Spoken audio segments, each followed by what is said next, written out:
하나님 말씀 보겠습니다. 하나님 말씀 두 군데를 봅니다. 다 구약성경인데 먼저 출애굽기 20장 17절 한 절 먼저 봅니다.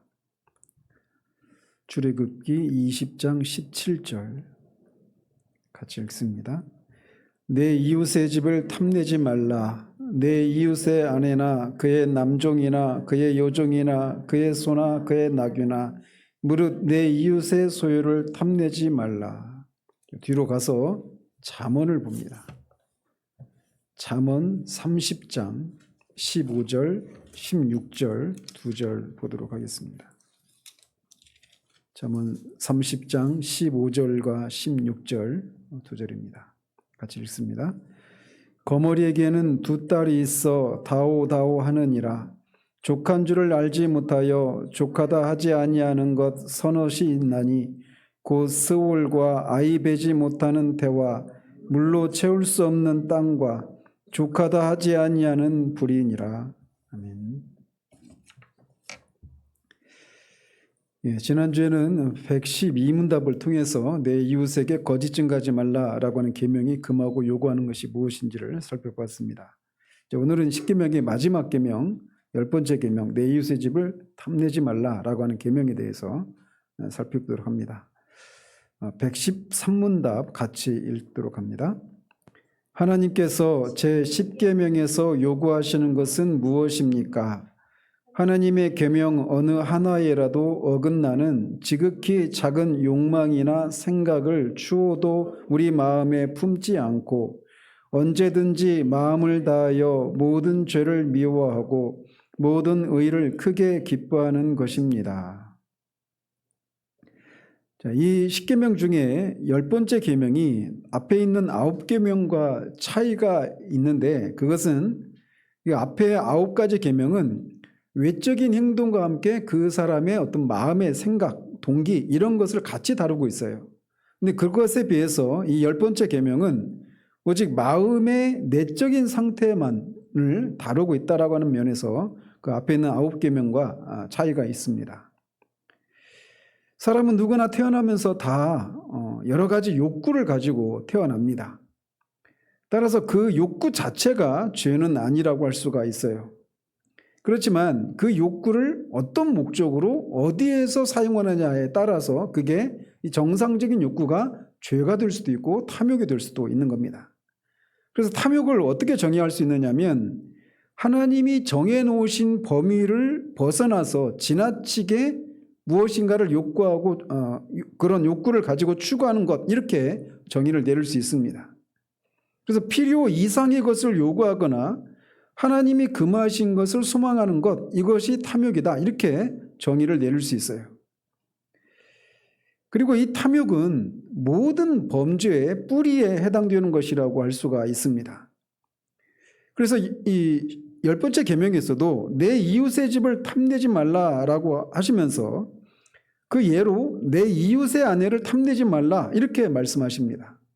이웃의 아내를 탐내는 것 이게 결국은 앞에 7계명 그 간음하지 말라라는 계명을 어기는 거죠.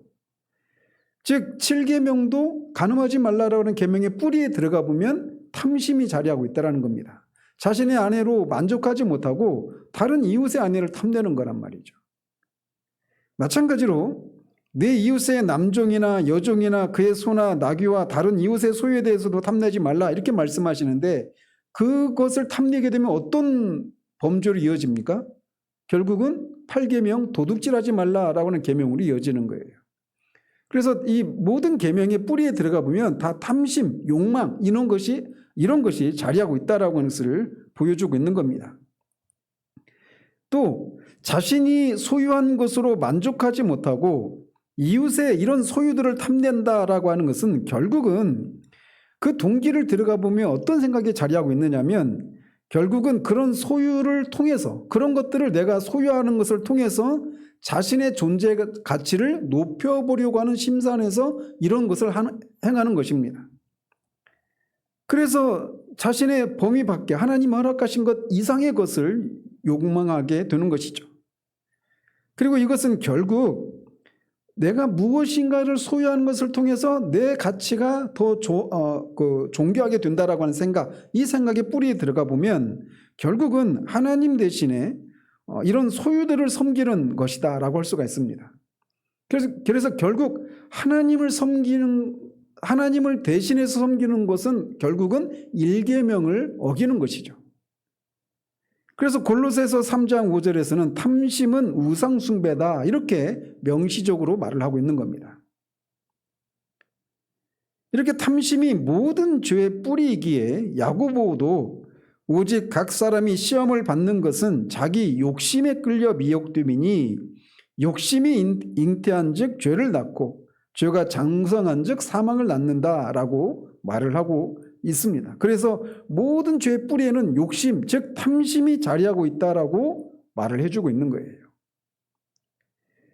따라서 어떤 사람이 탐심이 있다라고 하는 것은 원칙상 그가 이미 다른 죄를 저지른 것이다 이렇게도 말할 수가 있는 겁니다.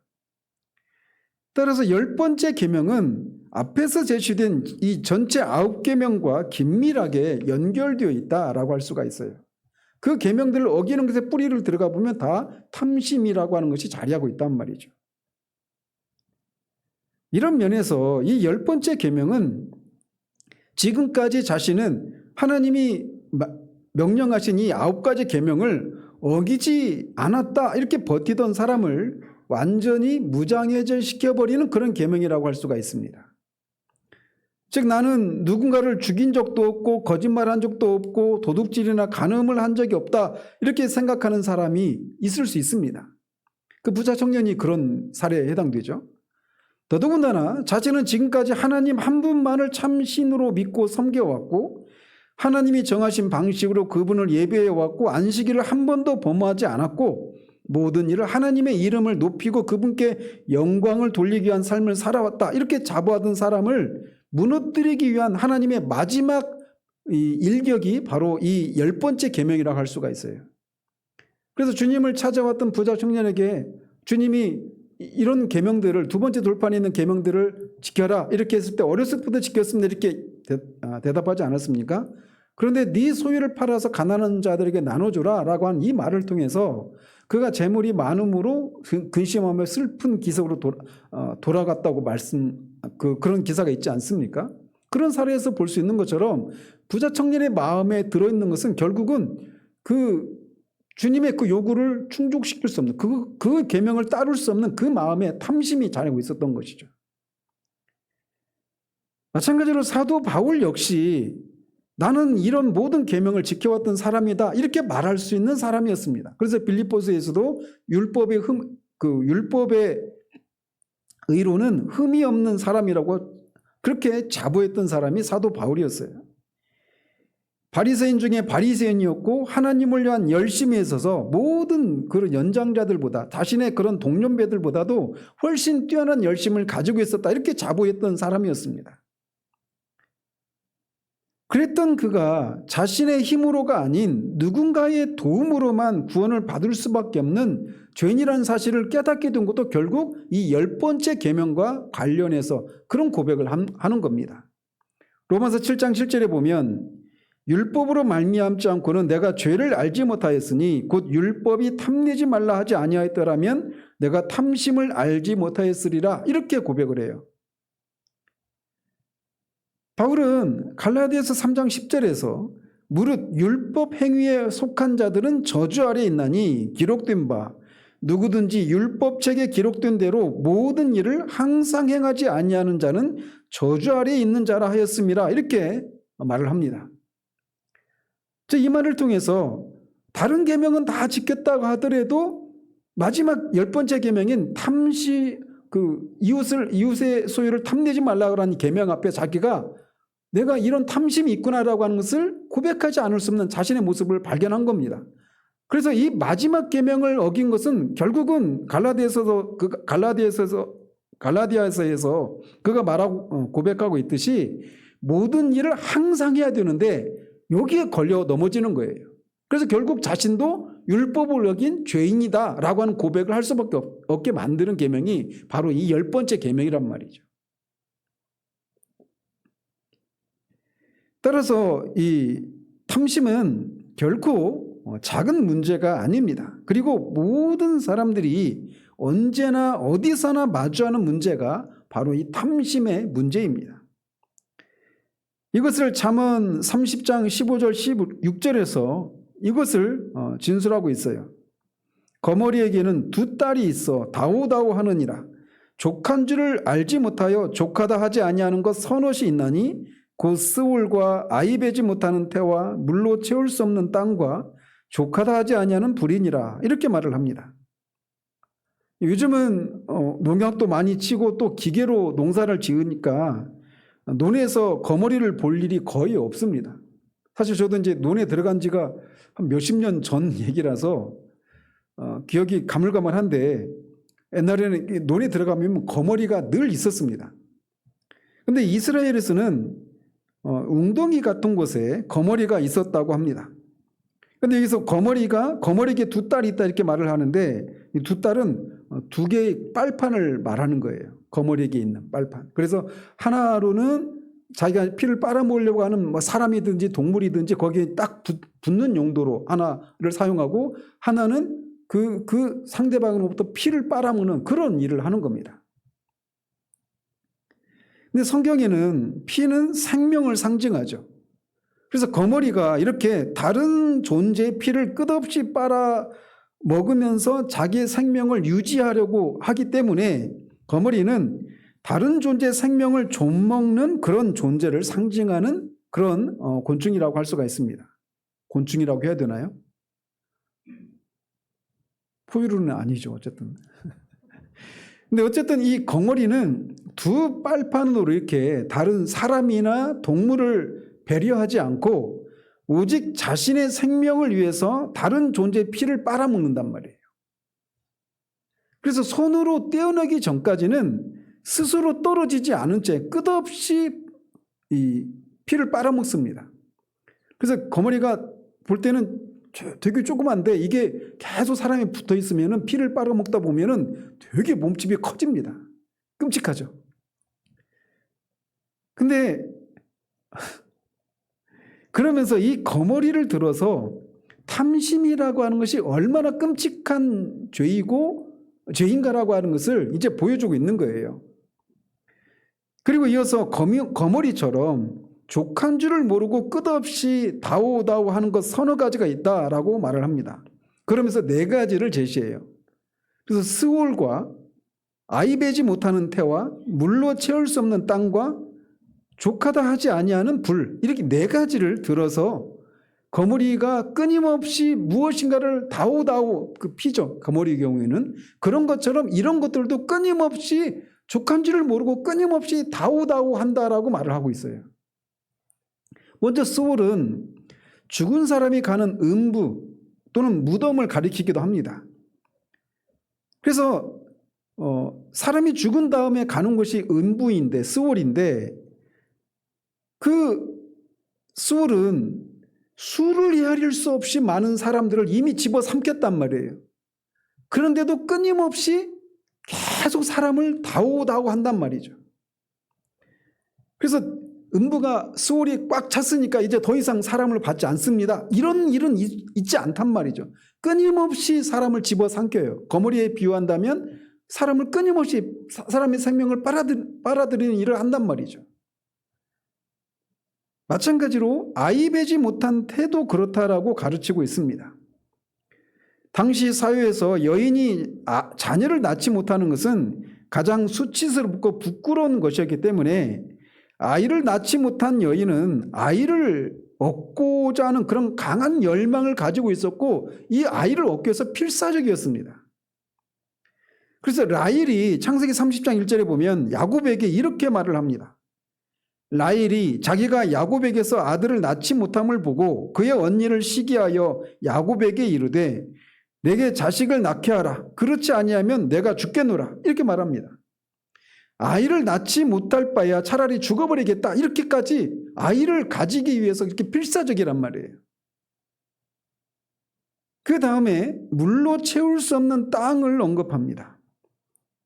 이 사막이 많았던 이스라엘에서는 너무나 땅이 건조했기 때문에 아무리 많은 비가 내려도 땅이 그 비를 다 흡수해버립니다. 그리고 계속해서 모자라 하는 그런 지역이었단 말이에요. 땅은 하늘에서 내리는 비를 받아서 생명을 피어나게 하려고 끊임없이 더 많은 물을 달라 이렇게 요구한다, 이렇게 가르치고 있는 거죠. 만족함을 모르고 그렇게 끊임없이 요구한단 말이에요. 마지막으로 불 역시 만족을 모르고 더 달라고 요구하는 것은 매 한 가지라고 이 제자는 가르칩니다. 그래서 불도 우리가 알다시피 막 어떤 물건들을 태우고 이제 이만하면 됐다, 이제 그만 태우자, 이런 법이 없다라는 겁니다. 불에 탈 것이 있는 한 끊임없이 불은 만족함을 모르고 끊임없이 그 대상을 태워버린단 말이죠.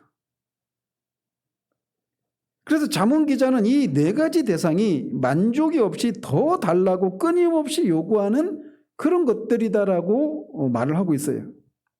그런데 이 네 가지는 서로 다른 두 세력을 상징합니다. 즉, 그래서 두 가지로 분류할 수 있는데, 생명을 내려는 세력과 생명을 태우고 없애려는 세력, 이렇게 나눌 수가 있어요.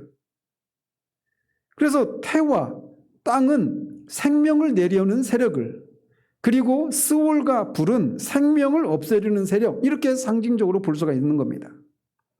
그런데 이 둘이 서로 만족을 모른 채 끝없이 다오다오라는 이 투쟁을 벌이는 곳이 세상이다, 이렇게 말을 하고 있는 거예요. 땅과 불이, 무덤과 여인의 태가 투쟁을 하고 하늘과 땅도 투쟁을 합니다. 그래서 온 세상이 더 다오라고 하는 이런 소리로 가득하다, 이것이 탐욕의 싸움이다, 이렇게 얘기를 하고 있는 거예요. 그런데 여기서 우리가 주의할 것이 있는데, 그것은 여기서 잠언 기자가 말하고 있는 탐욕은 사치를 위해서 벌이는 탐욕이 아니라 생명과 관련된 것이에요.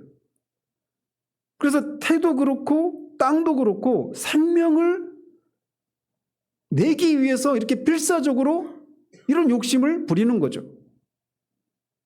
마찬가지로 스올과 불도 마찬가지입니다. 반대 입장에서.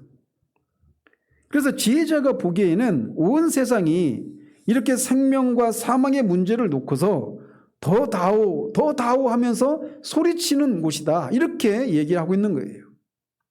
무덤과 태, 불과 물이 생명을 걸고서 투쟁하고 있고, 그런 세상에서 거머리와 같은 미물도 생명을 걸고서 자신의 탐욕을 끝없이 만족시키려고 하고 있다, 이렇게 얘기를 하고 있는 겁니다. 온 세상에 가득한 이런 탐욕이 사치스러운 그런 탐욕이 아니라 다른 존재의 생명을 없애서라도 자기 생명의 연장을 위해서, 안전을 확보하기 위해서 이렇게 탐욕을 벌이는 곳이 세상이다, 이렇게 얘기하고 있는 거예요. 그래서 우리의 탐욕의 문제는 거머리로 대표하고 있는 아주 미물에서부터 모든 온 세상이 이렇게 끊임없이 어디서나 언제나 발견되는 그런 모습이다라고 말을 하고 있는 거죠. 그렇지만 세상이 처음부터 이런 곳이었던 것은 아닙니다. 창세기 1장 31절에 하나님이 지으신 그 모든 것을 보시니 보시기에 심히 좋았더라라고, 하나님이 세상을 처음 창조하셨을 때 하나님이 이렇게 보시기에 심히 좋았다라고 말을 했었단 말이죠. 그러나 우리가 알다시피 옛 뱀이 아담의 아내를 유혹할 때 그녀의 탐욕을 자극함으로 그녀가 하나님이 금하신 열매를 따먹고 아담도 이어서 그 열매를 따먹으로 말미암아 하나님이 보시기에 심히 좋았던, 이렇게 자신의 생명을 보존하기 위해서 그렇게 다른 생명을 배려하지 않고 그렇게 끊임없이 탐욕을 부리는 이런 세상이 그 죄악으로 말미암아 초래되었다라고 말을 하고 있는 겁니다. 여자가 그 뱀의 말에 그 마음이 기울어지자 하나님이 금하신 나무의 열매가 먹음직도 하고 보암직도 하고 지혜롭게 할 만큼 탐스럽기도 한 나무로 보였습니다. 즉 하와가 하나님이 금하신 나무의 열매를 따먹을 때 이미 그 마음에 탐욕이 있었던 겁니다. 그런데 그 탐욕은 더 문제가 되는 게 뭐냐면, 단순히 그 나무 열매를 탐한 정도가 아니라 그 열매를 먹고 하나님과 같이 되려고 하는 탐욕을 품은 채 그 나무 열매를 먹었다라는 겁니다. 인류 최초의 죄가 탐욕에서 생겨난 것이다 라고 할 수 있는 장면이란 말이죠. 그 결과 아담 안에서 태어난 사람은 모두 탐심을 품고 있고 그의 삶 전체에서 탐욕의 죄에 참여하고 있는 것입니다. 바로 이 탐심의 문제를 사도 바울은 로마서 7장에서 율법과 죄의 관계를 설명하는 중에 앞에서 인용해 드린 대로 7절에서 이렇게 말을 합니다. 율법으로 말미암지 않고는 내가 죄를 알지 못하였으니 곧 율법이 탐내지 말라 하지 아니하였더라면 내가 탐심을 알지 못하였으리라 이렇게 말을 해요. 그래서 그가 율법과 죄의 관계를 설명하는 중에 많은 계명이 있는데 그 중에 특별히 10번째 계명인 이 탐심을 율법의 대표로서 지금 언급하고 있는 겁니다. 사도가 왜 이 탐심을 율법의 대표로 거론할까요? 그것은 방금 말씀드린 대로 인류 최초의 죄가 바로 이 탐심의 문제였기 때문입니다. 이 탐심의 죄가 이후의 역사를 지배하고 사람의 내면에 깊이 박혀 있기 때문에 그는 이 문제를 여기서 거론하고 있는 겁니다. 하나님을 버리고 자신이 하나님이 되고자 하는 죄, 이 무슨 죄입니까? 우상숭배의 죄죠. 그래서 앞에서 말씀드린 대로 탐심은 우상숭배다라고 말을 하고 있는 겁니다. 그리고 이런 탐심, 이 우상숭배 죄를 짓는 자에 대해서 에베소서 5장 5절에서 이렇게 말을 합니다. 너희도 정녕 이것을 알거니와 음행하는 자나 더러운 자나 탐하는 자 곧 우상숭배자는 다 그리스도와 하나님의 나라에서 기업을 얻지 못하리니 이렇게 말을 합니다. 여기서도 탐심을 품은 자는 우상숭배자다라고 말하면서 이런 사람은 하나님 나라에서 기업을 얻지 못한다, 천국에 들어가지 못한다 이렇게 얘기하고 있는 거예요. 그러니까 탐심은 욕심이 조금 있다 없다 이런 문제가 아니라 하나님 나라에 들어가느냐 못 들어가느냐 이런 것을 가르는 아주 중대한 문제라는 거죠. 그리고 모든 죄의 뿌리에 있는 것이 바로 이 탐심이다 이렇게 얘기하고 있는 거예요. 그런데 문제는 아담 안에서 태어난 모든 사람이 다 탐심을 가지고 있고 누구나 다 하나님이 되고자 한단 말이죠. 그 결과 어느 누구도 하나님 나라에 들어갈 수 있는 사람이 없게 된 겁니다. 모든 죄의 뿌리에 이 탐심이 있습니다. 야고보는 욕심이 잉태한 즉 죄를 낳고 죄가 장성한 즉 사망을 낳느니라 라고 말하고 있어요. 여기서 말하는 욕심이 탐심이죠. 어린아이는 어린아이대로, 어른은 어른대로, 배운 사람은 배운 대로, 못 배운 사람은 못 배운 사람대로, 가난한 사람은 가난한 대로, 부자는 또 부자대로 다 모든 사람이 다양한 정도의 차이만 다를 뿐 탐심이 그 마음에 자리하고 있단 말이죠. 그래서 탐욕으로 가득 차서 생명을 걸고 싸우고 있는 것이 이 세상의 모습이다라고 말을 하고 있는 겁니다. 그리고 그 탐욕을 이루려고 죄를 짓기 시작하고 죄가 장성한 즉 사망에 이르는 이것이 바로 세상의 형국이다라고 말을 하고 있는 거예요. 잠언 30장에서 살펴본 것처럼 사람들은 살기 위해서 탐욕을 부립니다. 살려고 욕심을 품기 때문에 사람들은 그 탐욕에 대해서 크게 중요한 문제로 여기지 않고 가볍게 생각하거나 그런 일을 하는 자신에 대해서 자신을 합리화시키고 정당화시키려고도 합니다. 그래서 가장 가까운 식구들 사이에서도 이런 탐심과 탐욕으로 인해서 관계를 황폐화시키는 경우도 비일비재해요. 그래서 교묘하게 이 자신의 욕심을 합리화하면서 살아가고 그것을 이루면 자랑하고 이루지 못하면 원망하고 시기하고 살아가는 것이 세상의 모습이란 말이죠. 이런 일이 있어서 아이들은 좀 더 어른보다 좀 더 솔직하죠. 아이들은 뭔가 부족한 거 있으면 그 장난감 가지고 놀다가도 다른 애가 내가 갖고 싶은 걸 놀고 있으면 어때요? 당장 내려놓고 그거 막 뺏으려고 하죠. 근데 어른은 그렇게까지는 하지 않아도 교묘한 방식으로 자신 안에 이런 탐심을 채우려고 하는 이런 생각을 갖는 거죠. 그게 시기의 형태로 나타날 수도 있고 자신의 삶에 대해서 자신의 상황에 대해서 만족하지 못하는 원망하는 이런 모습으로도 나타납니다. 그리고 이것을 더 적극적으로는 그것을 채우기 위해서 하나님이 금하신 것들을 하거나 하는 방식으로 그 탐심을 채우려고 하는 이런 모습들이 온 세상에 가득한 모습이라는 것이죠. 이렇게 아담 안에서 태어난 사람은 모두 탐욕이라고 하는 죄에 빠져 있습니다. 자기의 탐욕을 교묘하게 합리화시키면서 살아갑니다.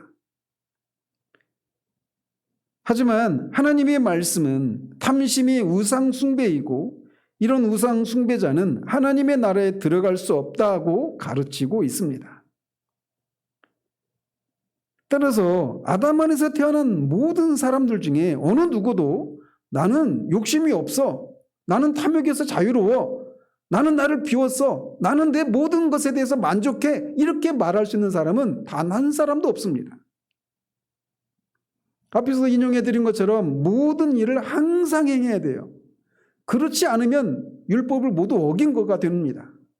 그래서 단 한 번이라도 이런 욕심이 없이 지금까지 살아왔다 이렇게 말할 수 있는 사람은 단 한 명도 없는 거예요.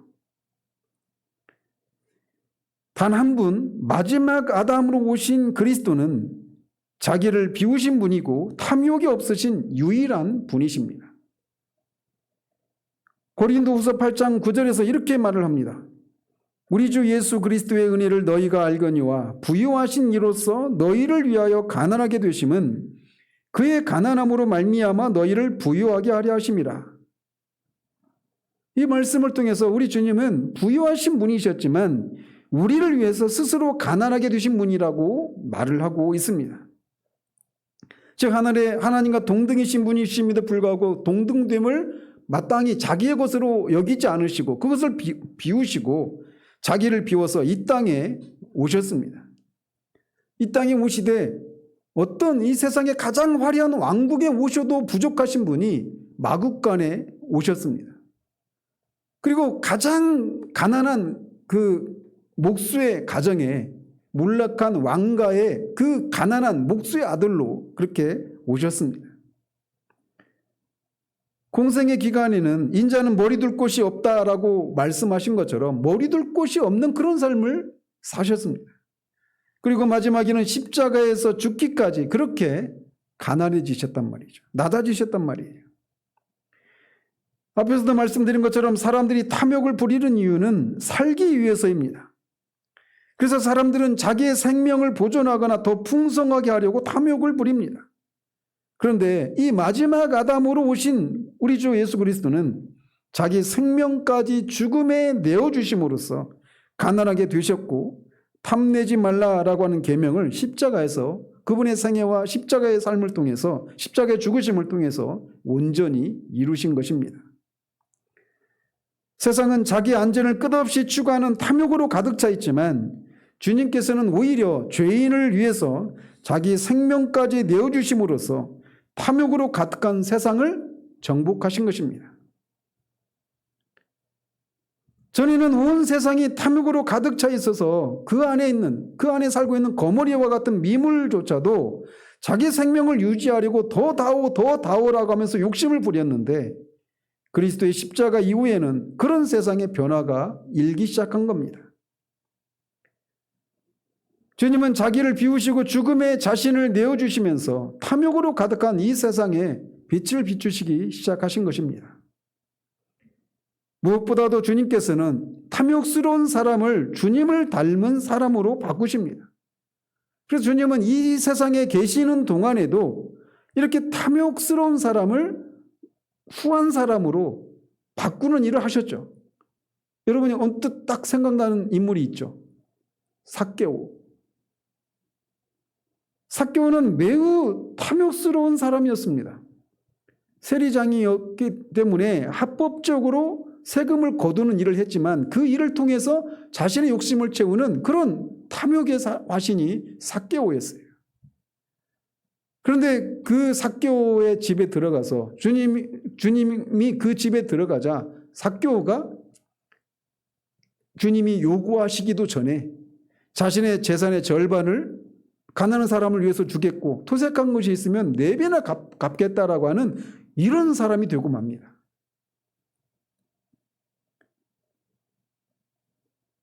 주님이 이 땅에 계실 동안에도 이렇게 탐욕의 사람을 다른 사람을 위해서 후하게 자신을 비우는 이런 사람으로 만드는 일을 하셨는데 주님이 십자가에 죽으시고 부활하시고 승천하신 이후에는 그래서 하나님의 보좌 우편에 앉아 계신 이후에는 훨씬 더 많은 사람들을 그런 사람으로 살 수 있도록 일을 하고 계십니다.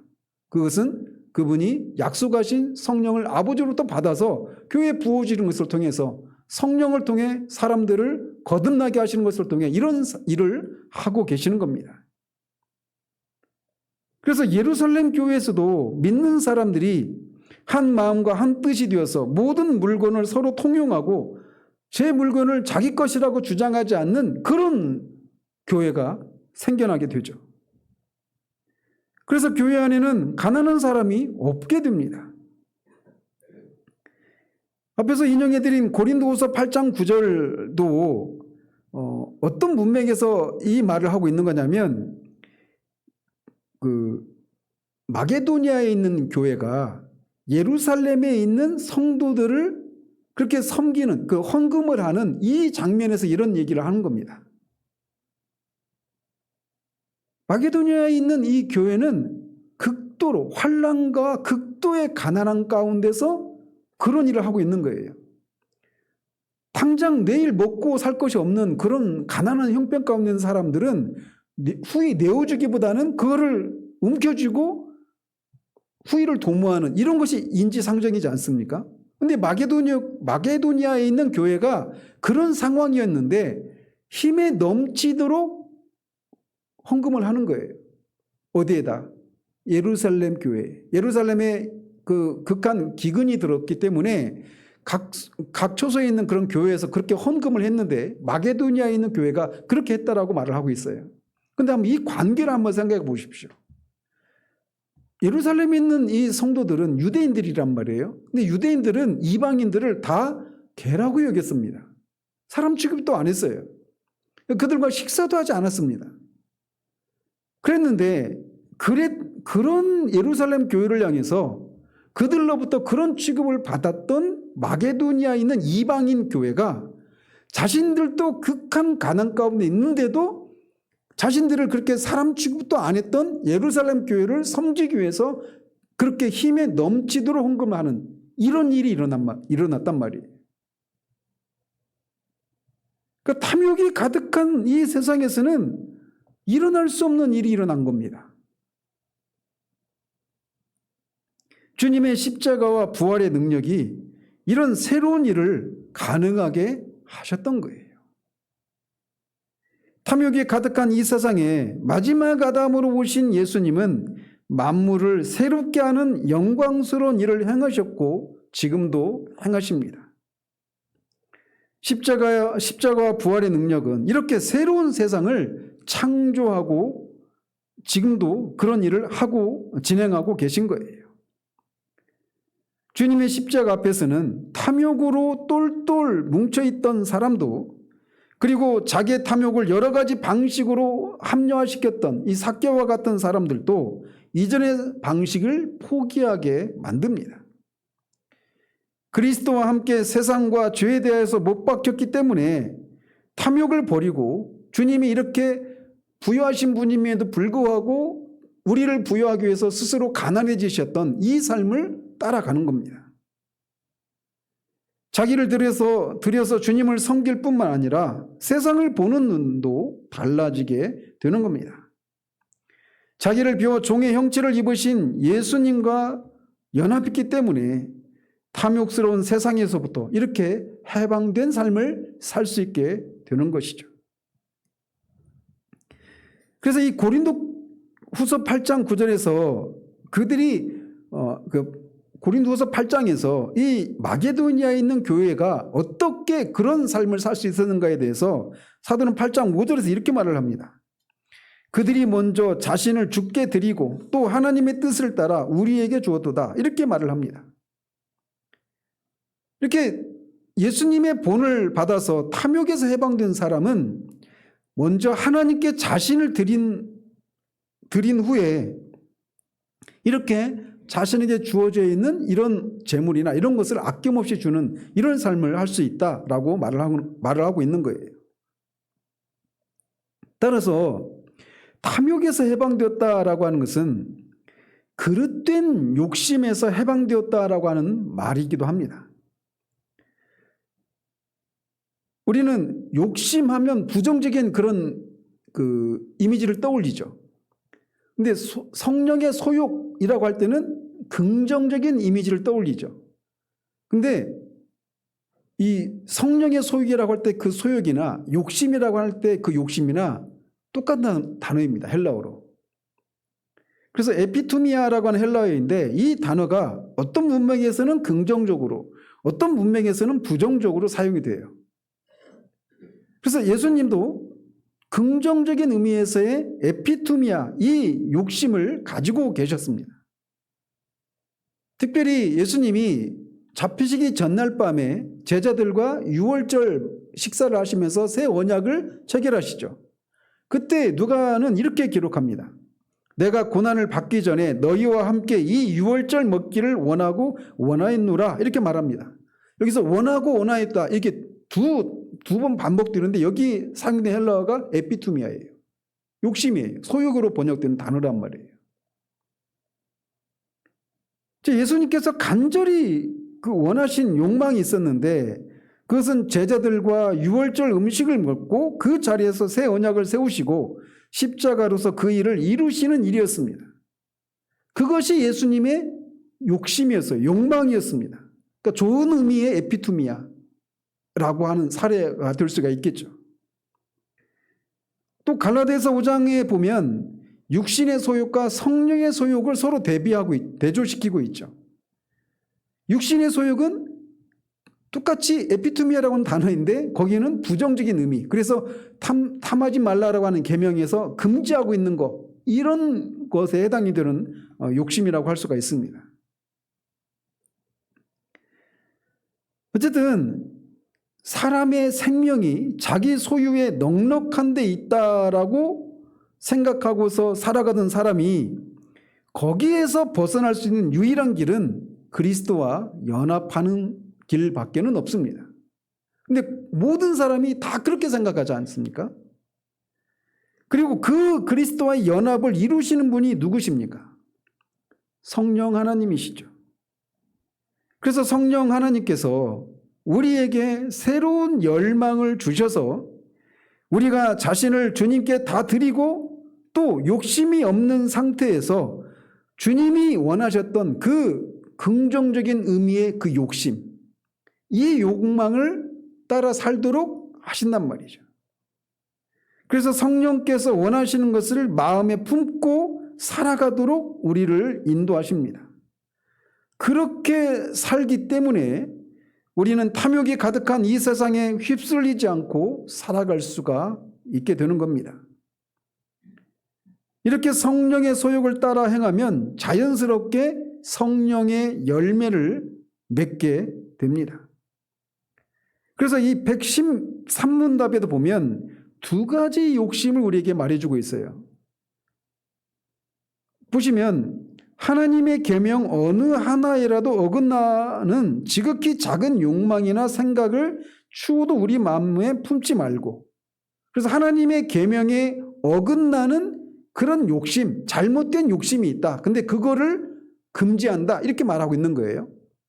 그래서 또 뒷부분은 언제든지 마음을 다하여 모든 죄를 미워하고 모든 의를 크게 기뻐하는 것입니다. 이렇게 말해서 좋은 의미의 이 욕심을 또 가져야 된다라고 얘기하고 있는 겁니다. 그래서 잘못된 탐심을 조금이라도 마음에 품지 않아야 한다라고 가르치고 있는 거예요.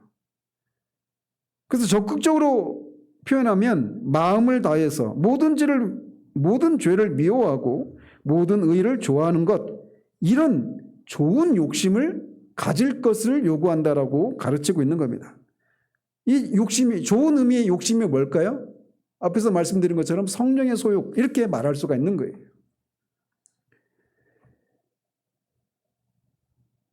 앞에서도 말씀드린 것처럼 예수님께서 간절히 원하고 원하신 것은 십자가로 구원을 이루시고 새 언약의 백성을 만드시는 일이었습니다. 그리스도의 피로 씻김을 받고 성령으로 거듭나서 마음으로부터 주님을 사랑하고 탐욕을 품지 않는 그런 사람을 만드시는 것. 그래서 결국은 탐욕이 없는 새로운 세상을 창조하시는 것, 이것이 예수님의 욕심이었습니다. 마찬가지로 그리스도의 영이신 성령께서도 신자가 이 세상에 사는 동안 하나님의 계명을 온전히 지키면서 살아가도록 힘을 주시기 원하십니다. 그래서 날마다 우리 안에 거하셔서 하나님의 성령의 소욕을 따라서 우리가 살도록, 그리스도가 사셨던 이 욕심을 따라 살도록 우리를 인도해 가시는 거예요.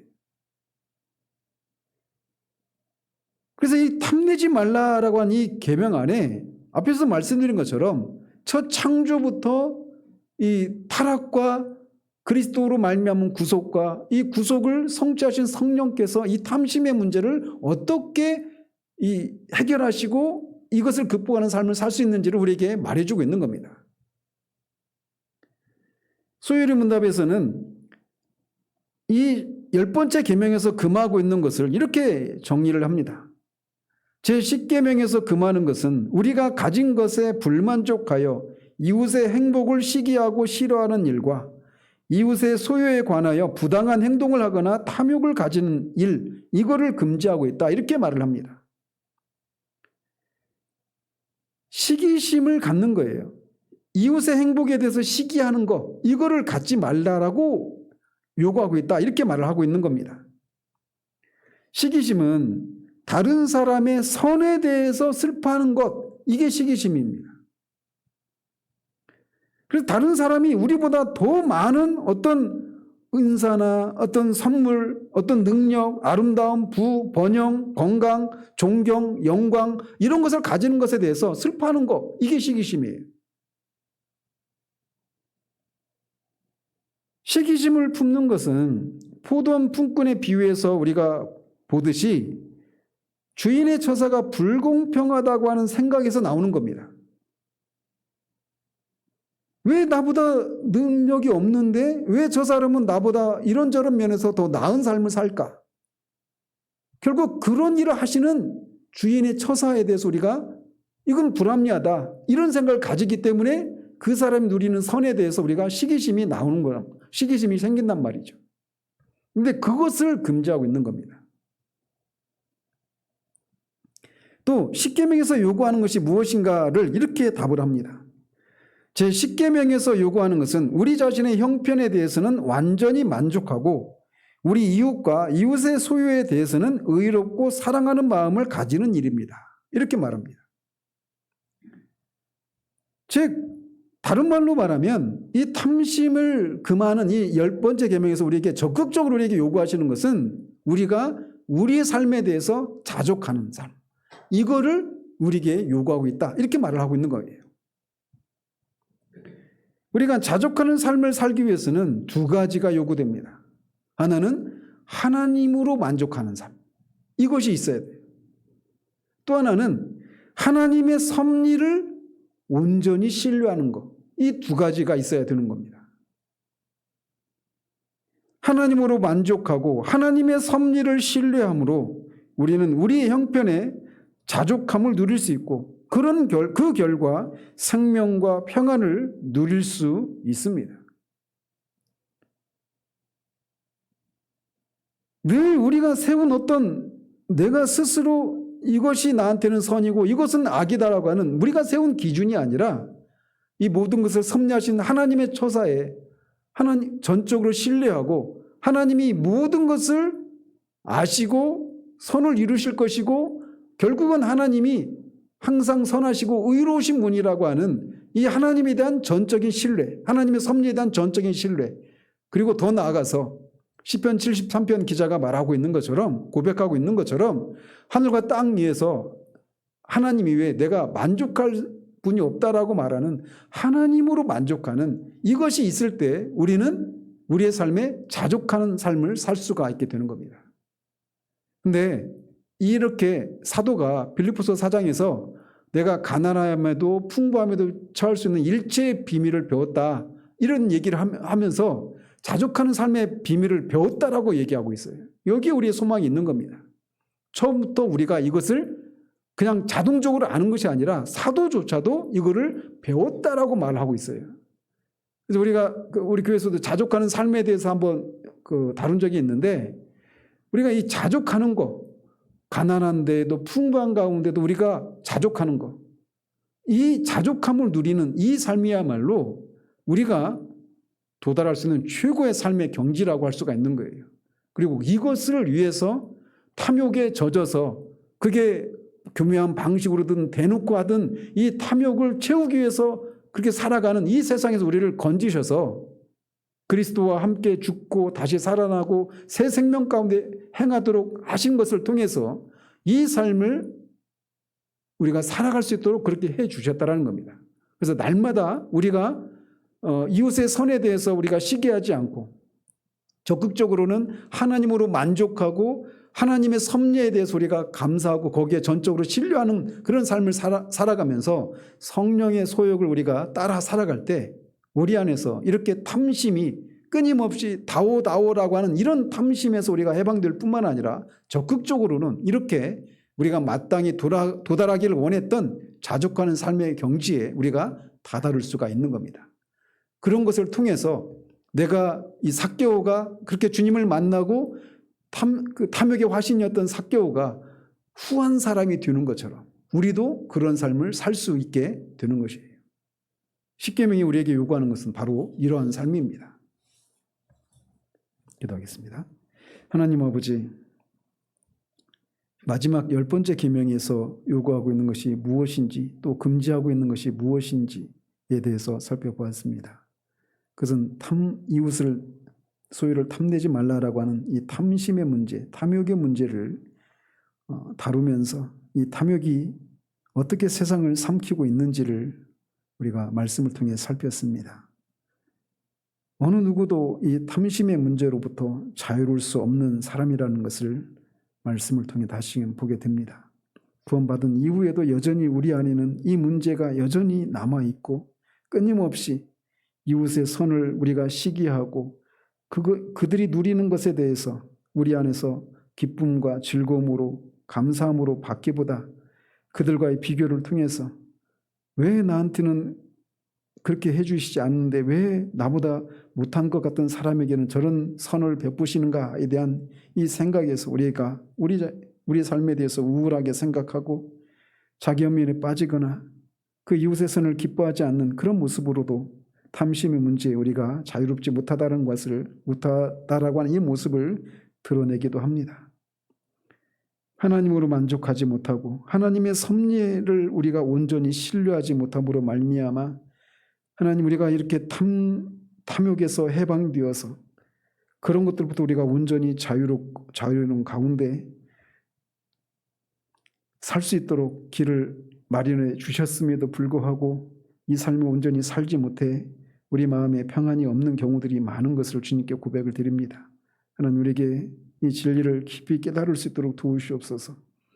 우리를 부요하게 하시기 위해서 자신을 십자가에 죽기까지 그렇게 가난하게 자신을 비우신 그 예수님과 우리가 연합된 사람으로 정말 그렇게 살아난 사람으로서 주님이 사셨던 그 삶을 우리가 살도록 우리를 부르셨는데 그 부르심에 합당한 삶을 살아갈 수 있는 우리들 될 수 있도록 그것이 가능하도록 우리 안에 주신 성령을 인도하심을 쫓아 성령의 소욕을 쫓아 그렇게 살아감으로 이 삶을 살아내어 주님께 기쁨을 드리는 그런 우리들 될 수 있도록 도우시기를 원합니다. 예수 그리스도 이름으로 기도합니다.